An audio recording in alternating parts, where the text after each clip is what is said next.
जब हम बैठते हैं साधना के लिए, पूजा किसी के लिए भी, तो मन में से बहुत सारे विकल्प, संकल्प बाहर आने लगते हैं। नॉर्मल जब रहते हैं तब नहीं आते, लेकिन जैसे ही बैठते हैं वो सब बाहर आने लगते हैं। वैसे ही जब काम में बिजी रहते हैं तभी भी कुछ विचार नहीं आते। जब कुछ भी काम निकम्मा रहते हैं तब ये बहुत बड़ा बॉम्ब ब्लास्ट जैसा, मतलब बहुत बड़ा झमेला आके ऊपर गिरता है। ऐसा क्यों होता है? साधना तो कर रहे हैं लेकिन ये बढ़ रहे हैं। आपका प्रश्न बिल्कुल उचित है। जब कोई भी कार्य आप करते हैं तब आप सुप्त अवस्था में होते हैं।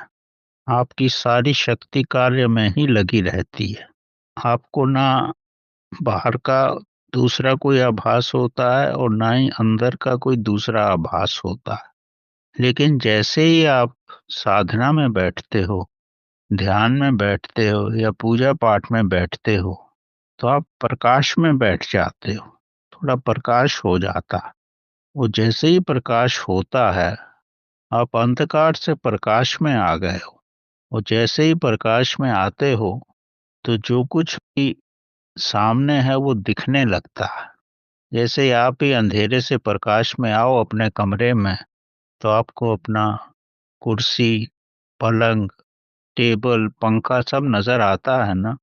वैसे ही ध्यान में आने से या पूजा में आने से आपके मन की सारी वृत्तियां आपके सामने आ जाती हैं। तो यही आपका असली रूप है कि आपके घर में, आपके मन में क्या क्या है, सब प्रकट हो जाता है।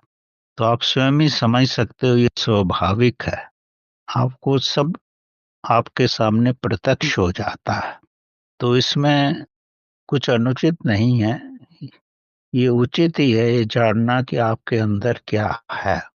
लेकिन जैसे ही आपके मन में स्वच्छता आ जाएगी, आपके जीवन में पवित्रता आ जाएगी, तो प्रकाश होने पर भी आपको अपना कमरा, अपना मन साफ सुथरा ही नजर आएगा। तो ये पूजा और ध्यान की महत्ता है जो आपको बताता है कि आप वास्तव में अंदर से क्या है। जब प्रकाश में ये सब कुछ नहीं दिखाई पड़ेगा, तो इसका मतलब यह है ये सब आपको जीवन से छोड़ के चला गया है और अब आप दूध की तरह पवित्र हो गए। जी। ठीक है, समझ में आ गया ना। जी। वो नहीं आना बोले तो कैसा करना गुरुजी? वो तो ऐसा है ना, अब जब आप प्रकाश में आ गए, तो जो आपके अंदर है वो तो आपको नजर आएगा ही ना। ये हुँ, तो अच्छी बात है, आपको नजर आ रहा है। लेकिन अगर जैसे आप इस रास्ते पे चलते जाओगे, हुँ, तो जैसे ही ये विलीन होगा तो ये अपने आप ही समाप्त हो जाएगा। इसमें आप हुँ, कुछ नहीं कर सकते। हुँ, ये तो बहुत बड़ी यात्रा है, बहुत लंबी यात्रा है। हुँ, हुँ, यात्रा पे चलते हुए यात्रा में आपको अलग-अलग दृश्य नज़र आएँगे, ये वैसे ही दृश्य नज़र आते हैं। जब आप पूर्ण बगीचे में पहुँच जाओगे, तो ये ना नज़र आके तो भगवान की आकृति ही नज़र आएगी।